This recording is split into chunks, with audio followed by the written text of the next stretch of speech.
there's this memorial thing in Arizona, which is not a funeral. It's a memorial event. Okay. That is, by the way, in large part, from what I understand, being controlled by the White House. Trump is controlled by Zionists. So they're like baiting me here. Why would I be invited by anyone in Trump's Zionist administration as I am speaking about topics that I am speaking? It's common sense. They're not going to allow me to share the stage, right? This is, what was it, Michael Malice, am I getting the name right? When he was going on his rant, if you watch the rest of it, when he says something's not right, he says people who are close to Trump in the first administration cannot get close to him. He's like surrounded at this moment. Michael Savage, pardon. And he's telling the truth. Okay. I feel like we're an occupied nation. It's got nothing to do. First off, the memorial is also an open event. So that is even crazy.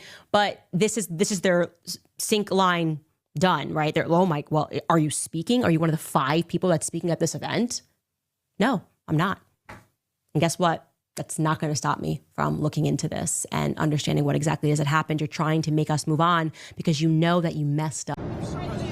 Your son had a very welcoming message today, welcoming people to the Republican Party. Love of country, love of family, love of God. So I ask you, what did the Democrats stand for at this point? I think chaos, confusion, anger, they're losers. They don't even want to extend the opening. We have a very successful country. If we gave them everything they wanted, they're deranged. If we gave them everything they wanted, they wouldn't extend, in my opinion. They say, oh, they want to meet with me. It's nonsense, but I'll meet with them. But no, they're angry, and they took a big loss, and they're doing worse now than they were during the election. So they're doing very badly. I don't think, actually, I think they stand for chaos. Donald Trump really just said this while speaking at Charlie Kirk's memorial service in Arizona today. Take a look. In that private moment on his dying day, we find everything we need to know about who Charlie Kirk truly was. He was a missionary with a noble spirit and a great, great purpose. He did not hate his opponents. He wanted the best for them. That's where I disagreed with Charlie. I hate my opponent, and I don't want the best for them. Yeah, he said that mid-speech, mid-rant, at a memorial service. And by the way, this is the President of the United States. He's meant to be unifying the country right now, not dividing us further. And by saying, I hate my opponents, as in the Democrats, he's saying that he hates tens of millions of Americans who disagree with him. And I don't even see Republicans on social media trying to clarify what he said. They're agreeing with him that they hate Democrats, people who they disagree with on politics. They're neighbors. I mean, it's insane what this guy has done to our country in terms of dividing us further. What's up, guys? Welcome back to the channel. You won't believe Donald Trump spoke at Charlie Kirk's memorial, but the way he talked left many people surprised. Let's talk about it, guys. Here is the clip. Remember, the credit goes to the direct owner of the video. I'll be back. I hate my opponent, and I do not want the best for them. I hate my opponent, and I do not want the best for them. Who is going to make it make sense and tell me who from the MAGA side, or somebody from the MAGA side, preferably a Christian nationalist, to come, because I'm starting to separate Christians from Christian nationalists. So I would just say Christian nationalists. And if you fall into that MAGA category, Christian nationalists. The rest of us, we're just regular Christians. I need somebody to tell me, though, why does it make sense? Why is it okay for him to say, I hate my opponent at a funeral? The amount of that they use, you would really think they wouldn't have a issue with pronouns. You would really think that they thems were the best friends, because they were they them in it to the utmost. I mean, they were they them in it to the literal utmost. And now he says he hates his opponents. I need to know how far that goes. Is that just, political opponents, active political? It's already disturbing enough to feel personally kind of demonized, right? To be made some sort of bad, evil person. It's like they want their people to believe that you cannot be Christian unless you are MAGA. That's very disturbing because there are no political parties in the Bible. If you notice, they seriously conflated MAGA and Christianity. We are. Is everyone that's MAGA even Christian nationalists? Dang, my stuff's almost. Do I have any left? I need this. Ooh, yeah. Okay. Get your edges back. Okay. Yes. Sorry, I'm distracted. But you know what? We may have the rapture this week. Are we gonna have to be up there in heaven with them? This is what it currently looks like outside the State Farm Stadium in Arizona for the Charlie Kirk Memorial at 5 a.m. Behind me, you see the lines. This year alone, there have been 11 school massacres, and not a single one had a major memorial at a large sports stadium in America. There have been a total of 515 lives taken over the last 22 years in school massacres, and not one resulted in a memorial in a major sports stadium with tens of thousands of people. I'm not discounting what happened to Charlie Kirk, but America, maybe we have our priorities a little. Okay, guys. When Trump spoke, he wasn't really focused on Charlie Kirk's life. Instead, he started talking about visions, politics, and things that sounded out of place for a memorial. He started talking about vision, politics, and things that sounded out of the place for a memorial. This caught people off guard. Guys, as you know, nothing can surprise us really with Trump. Most of the time, just this is what happened. But some people, they were surprised. Why? Why are you surprised? It's unusual things, guys. So for me, really what I have to say, this was a memorial time. People, they have to express themselves. They have to express maybe their sympathy and other things about Charlie Kirk. But Trump bring another vision, another agenda. So guys, let's continue to watch the clip. I'll be back. Donald Trump just wrapped up what can only be described as a nightmare speech at Charlie Kirk's memorial service. Donald Trump talked about how he hates his political opponents. He says, I absolutely hate them. Then Donald Trump invoked Charlie Kirk's name to say Charlie would have wanted us to go into Chicago with the military. Charlie would have wanted us to continue to put tariffs against the world. About Charlie Kirk, because Donald Trump never gave a shit about that man, and he made it incredibly damn clear at his memorial service today, in which Donald Trump was supposed to be eulogizing a guy who he claimed to be his buddy, even though he cared more about his ballroom than his supposed friend, with a speech honoring a memory that Republicans have all but made up. But instead of doing so, Donald Trump focused on autism, tariffs, and his political opponents. Not only was that bad, but the contrast between what Trump said and what Charlie Kirk's widow said was a complete embarrassment, as the president made it all about himself, as he always does. And we're going to get before we get into what was clearly the most embarrassing moment of this speech. I want to start where surprisingly Trump did with his big announcement. It was Charlie who helped unite MAGA, and you know what M-A-H-A is? That's right, make America healthy again.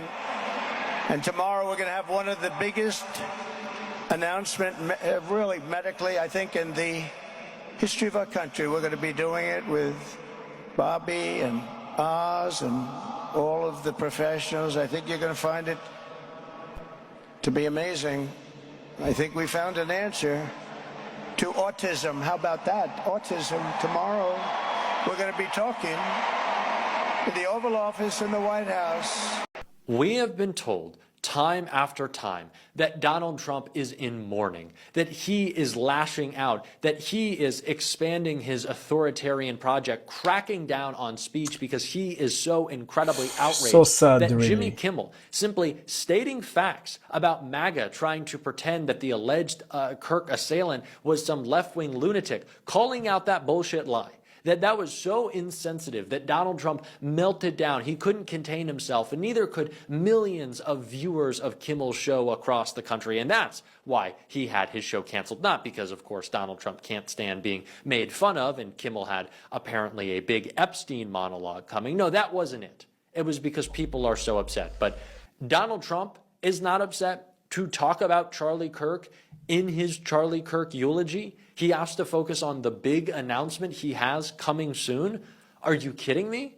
Like, who wants to listen to this? Okay, guys. Unusual at a memorial. People share warm memories and honor the person. But Trump shifted the focus to himself and his bigger message. Many felt it was more about his agenda than about Charlie Kirk. So guys, as yourself, you heard what Donald Trump said. The more focus was about his agenda. So guys, I don't want to say so many things. Just let's continue to watch the clip. I'll be back. Since this is going to go crazy with the left-wing media, Trump just said, I can't stand my opponent. Motherfuckers, I can't either. And I'm proud to say it. Like he said, I'm sorry, Erica, but some of us, we can't stand these motherfuckers. Trump is my people. That's why I voted for this man, and that's why so many of us voted. I can't stand my opponents either. That young man, I forgive him. I hate my opponent. And I don't want the best for them. I'm sorry. The answer to hate is not hate. The answer we know from the gospel is love, and always love. Love for our enemies and love for those who persecute us. I'm sorry. I am sorry, Erica. But now Erica can talk to me and the whole group, and maybe they can convince me that that's not right, but I can't stand my opponent.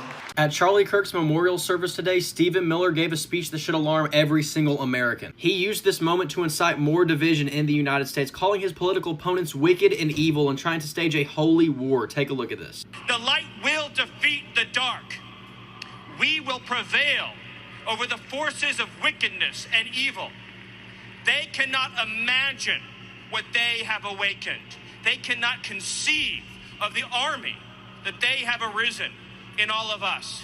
We all know who he's talking about when he uses terms like they, obviously the Democrats. And he's talking about an army rising up to defeat the evil in this country. This guy's lost his mind. That's not just rhetoric, it's dangerous. He is openly framing politics as a holy war. He knows exactly what he's doing when he uses terms like they without ever elaborating on what he means. He's turning every Democrat, every journalist, every critic into an enemy. Think about what happens when you tell your followers that your side represents everything that's good and virtuous and godly and the other side is just pure evil. That completely strips away the idea of compromise and democracy as a whole, because once you label your opponent as evil, then anything you do to stop them becomes justified. And we've seen this done throughout history. They create an us versus them world where their opponents aren't seen as human beings but rather enemies of the state. It's truly disgusting that the Trump administration is using a tragic event like the unaliving of Charlie Kirk to farther divide this nation and push. Guys, this is show Trump always find a way to turn even emotional event into moment that highlight his own vision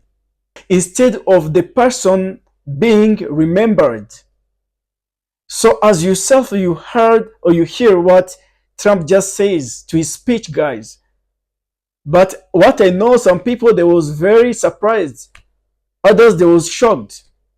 But we have to wait. There will be more and more surprise, guys, in the future, because the future holds so many things.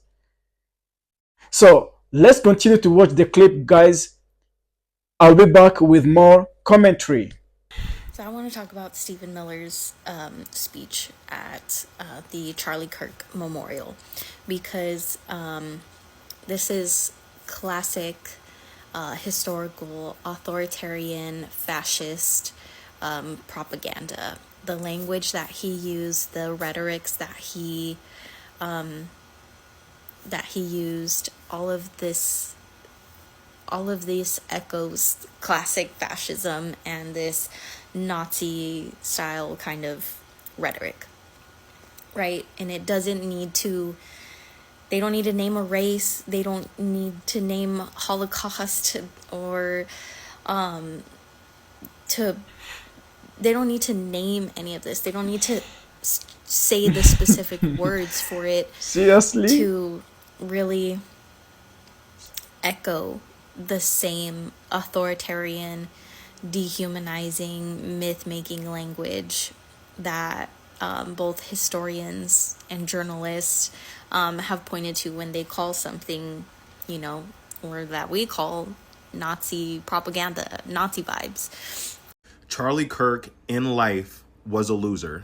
I'm not saying that to be a bully or to be callous or anything, but if we're looking accurately at his career at the time of his passing away, he was a bottom-feeding podcaster. Yes, he had some very powerful connections with the politicians that are currently running this country, but he was never respected by them. He was always a political tool. He was relentlessly mocked online from people on the left and the right. He was generally considered a very corny dude. Mind you, too, it's not lost on me that he stacked more paper than I ever will. Like, you know what I'm saying? He jet across the world, yada, yada, yada. I'm a loser, too. Don't get me wrong. But when you really zoom out to how the world was literally 2 weeks ago, you realize how terrifying this situation is. The government is trying to propagandize you into accepting a new martyr into American canon, and this person is not deserving of it. They are literally trying to pitch him as the white Martin Luther King, okay? Which he wasn't. He just wasn't, right? Do you really honestly think that Donald Trump is torn up by this? Do you really honestly think that JD Vance cares? Do you really honestly think that they texted back and forth and they played Xbox together? No. No, he's a content creator, dog. He's a content creator. And yeah, like, you know, regimes need propagandists, but now he's just somebody they can put on t-shirts, somebody that they can use as justification to steal more rights away from us, right? So, like, don't buy the hype. Don't buy the hype. Why do you care? I don't care. I'm gonna say it because y'all can't fight me. For the people who are like, that was his political opinion. Okay, pause. Let's run it back to grade school and discuss what is a political opinion. A political opinion is something like, how high should taxes be? Should the states have more control than the federal government? Should we regulate guns more or less? See, these are political opinions. You can agree, disagree. Okay, guys, what happened here is a good example how Donald Trump communicates. Even at a memorial service where most people expect compassion and reflection, he still pushes his own style of speech. For Trump, every stage is political. Some people saw this as powerful because he connected his vision to Charlie Kirk's influence. Others, however, saw it as inappropriate. Of course, guys, MAGAs they see it as a powerful, but others really they saw like that's not good. This is not a moment to mix agenda and memorial event, because a memorial should center on the life and legacy of the one who passed. It raised a bigger question: should leaders always bring politics into every moment, or should they sometimes step back and simply shows respect? Trump's words remind us of the difference between being a traditional leader who follows ceremony and being a leader who always wants to stand out. Guys, no matter what Trump he was there on the memorial ceremony, guys. Yeah, he knew that he will put his own agenda. So guys, as always, I'm saying this content is for educational purpose. We are not here to blame anyone. We are here to construct our society, guys. So thank you very much for your watching. Remember to subscribe. I really appreciate your support. I see it. Thank you. See you for the next video.